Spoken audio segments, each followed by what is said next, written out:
The cooks aboard the RMS Titanic made hundreds of exquisite dishes, mainly for the first class, and so those passengers could enjoy every course, they often included a palate cleanser, like this recipe for punch romaine. And we'll learn about a group of these cooks and exactly what happened to them on that cold April night in the North Atlantic. Punch Romaine and the Cooks of Titanic, this time on Tasting History.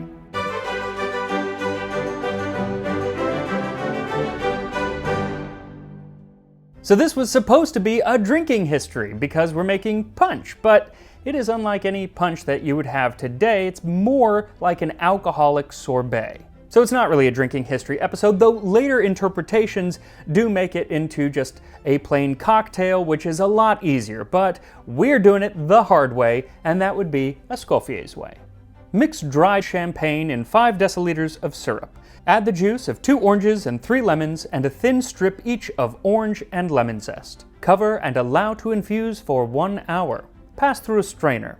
Freeze the punch in the machine until it's fairly stiff, then mix in 1/4 of its quantity of Italian meringue. When about to serve, finish the punch with rum added a little at a time. By the way, I have trouble saying the name of this recipe without wanting to place it into the melody of Quiche Lorraine by the B-52s. Punch, punch romaine. Anyway, for this recipe what you'll need is 1 3/4 cup or 425 milliliters of dry champagne, 1/4 cup or 60 milliliters of simple syrup, 1/4 cup of orange juice, 1/4 cup of lemon juice, small strips of orange and lemon zest, 1 egg white, 1/4 cup or 50 grams of sugar, 1/4 cup or 60 milliliters of water, and a little rum. I am using Smith & Cross, which is one of my favorites, and I'll put a link in the description to where you can get that, but any rum will do. So first, mix the champagne with the syrup until dissolved. It helps if the syrup is a little warm. And then add the orange and lemon juice and the strips of orange and lemon zest. And then cover the pot and let it infuse for 1 hour. After an hour, you can either strain it, or if it doesn't actually need straining, you can just take out the lemon and orange zest. Then pour the punch into an ice cream maker and let it do its thing. Now it's not going to thicken as much as a normal sorbet. Even Escoffier says just let it thicken until it's fairly stiff.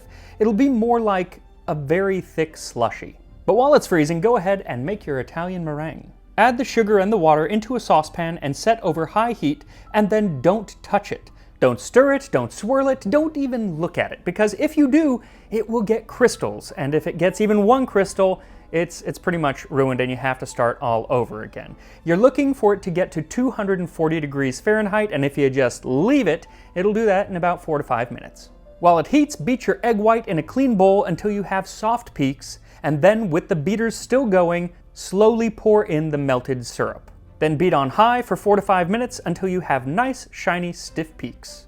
Then, assuming that your champagne sorbet is ready, you can go ahead and fold a bit of the Italian meringue into it, about 1/4 of the total amount of sorbet. This is going to kind of undo a lot of the freezing that you did and just make it into kind of a slush, but that's okay because then you're going to mix it together and put it into the freezer for about 3 hours and it'll firm up real nice. Now this was served in the first class dining saloon on the last night aboard the Titanic. And something identical, or at least very similar, would have been served to the passengers eating in the a la carte restaurant, which was another restaurant on the ship, and it's the staff of that restaurant that we're going to discuss right now. So if you were a first-class passenger and decided that the first-class dining saloon just wasn't nice enough for you, and you wanted to spend a little more money, then you could opt to eat at the a la carte restaurant, run independently by the Italian restaurateur Luigi Gatti, who ran Oddenino's Imperial restaurant in London. Many of the 60 staff members that he had aboard the Titanic, including 10 of his cousins, came from that restaurant. Most of his Titanic staff were Italian, French, or Swiss, and they held kind of a weird place amongst the crew of the ship, because they weren't passengers, but they also weren't really White Star Line employees. And while it's not definite, this separation from the rest of the crew may have had something to do with their fate during the sinking. Now, as for the restaurant itself, sometimes called the Ritz by the passengers, it had capacity for only 137 guests, so it was seen as a bit more exclusive than even the first-class saloon, especially because meals at this restaurant were not included in the price of your ticket. So it was on George Widener's tab when he hosted a dinner party on that last night of April 14th.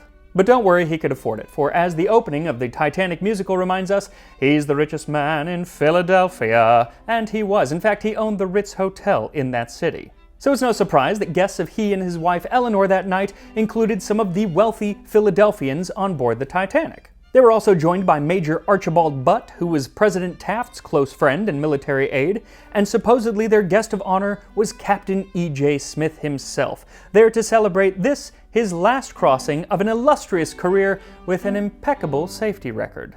But it's not the diners of the restaurant that we're here to discuss, but rather the cooks and the waiters and the cashiers, and a man named Paul Mauger, who was the assistant to the head chef Pierre Rousseau. Now, most of what we know about what happened to the staff that night comes from Paul Mauger.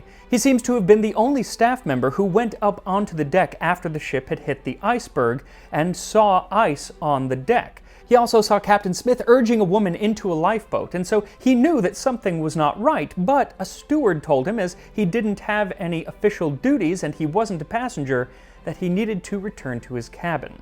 Well, he went down, but he didn't return to his cabin. Rather, he woke up Chef Rousseau, and Chef Rousseau, he says, was rather agitated at being woken up with such alarming news, but eventually he got him to put on some clothes, and both of them were in regular clothes rather than their uniforms. So they start upstairs, and by now they're joined by the cooks and the waiters of the restaurant. But as the restaurant had just closed, they're all still in their work uniforms, and Paul Mauger says that there are stewards blocking their way, not letting them up onto the deck. Mauger demands that they let them pass, but the stewards only let Mauger and Pierre Rousseau pass, and Mauger says that it was because they weren't dressed as cooks, but were wearing clothes that made them look like passengers. Then he testified that the other cooks were obliged to stay on the deck there. They could not go up. That is where they die. 20 cooks and 40 waiters. He and the chef waited for about a half an hour, hoping that others would make it through, but nobody did, and eventually they decided they had to go up on deck. And by this time, panic was starting to set in, yet they were still lowering lifeboats not entirely full. As one of those boats was lowering, Mauger saw that other men were jumping into the boat. And now it was about 10 feet down, but he decided to jump and landed in the boat. And he looked up at the chef and shouted, "Saute, saute, jump, jump!" But the chef, who was a large man, said, "No, I won't jump," and he never did. Of the 69 staff of the a la carte restaurant, Paul Mauger and 2 female cashiers who had rooms amongst the passengers were the only ones to survive. And the day after he testified to the inquiry, a headline ran, "Titanic cooks drowned like rats."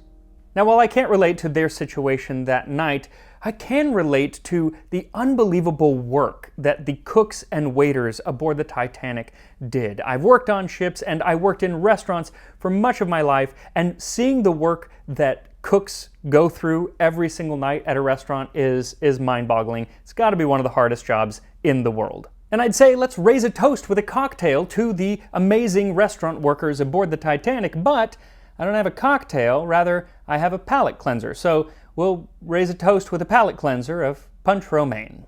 So once it's chilled for a few hours, scoop the punch romaine into a chilled glass.